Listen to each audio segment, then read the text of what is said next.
Welcome back to another episode as we explore some little known Black history facts. I hope that you really enjoy this one that we have for you today. Does the name Lonnie Johnson ring a bell? What about the Super Soaker? Well, Lonnie Johnson is the one who invented the Super Soaker, so you should know his name. Well, let me tell you a little about him. He was born on October 6, 1949 in Mobile, Alabama.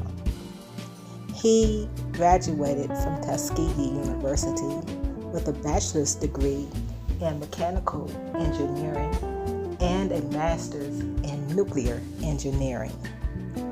Mr. Johnson is a smart man. He earned his master's degree in 1975. After that, he went on to working for the Air Force to fulfill his end of the ROTC scholarship that the military branch had underwritten for his schooling.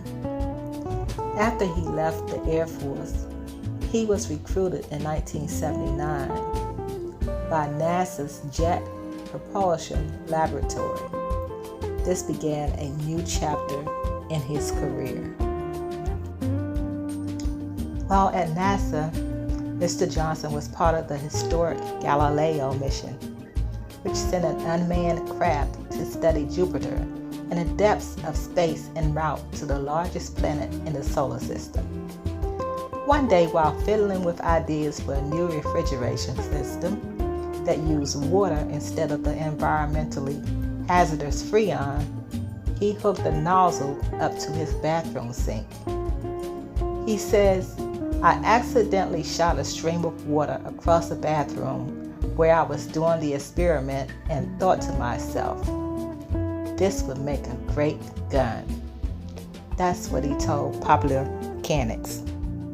The idea had to be put on pause so that Mr. Johnson could move from Pasadena to Nebraska, where in 1982 he rejoined the Air Force to work on a very sensitive project.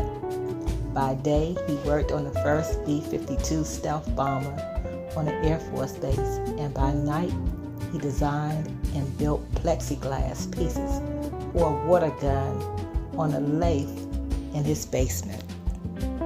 Once completed, Mr. Johnson handed the first prototype off to his 7-year-old daughter, Anika, who used it to absolutely wreck every other kid on the Air Force Base. The water gun prototype was a success. Johnson's original plan was to manufacture the guns himself, but the $200,000 quote he received to get the first 1,000 guns in stores was far too steep for him to handle alone.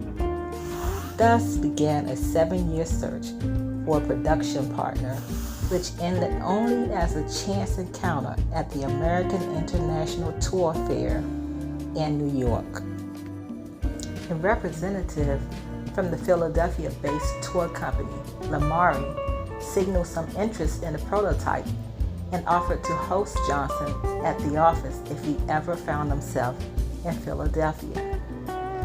Mr. Johnson had already had one toy under his belt at that point, another compressed air contraption called the Jammin' Jet, which largely failed because it was shipped with a defect. This time he was eager to make things right, and while Lonnie was largely known for knockoff toys, they were the only ones showing interest.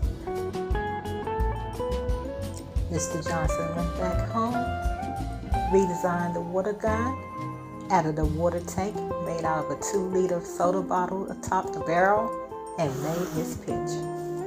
He said, "I took the gun out of my suitcase.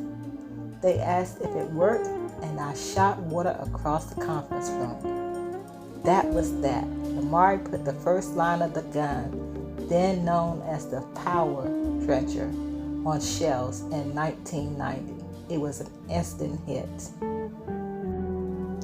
And after it was redesigned and rebranded Super Soaker the next year, sales went through the roof, with more than 2 million units sold in the summer of 1991. The Super Soaker has grossed over $1 billion.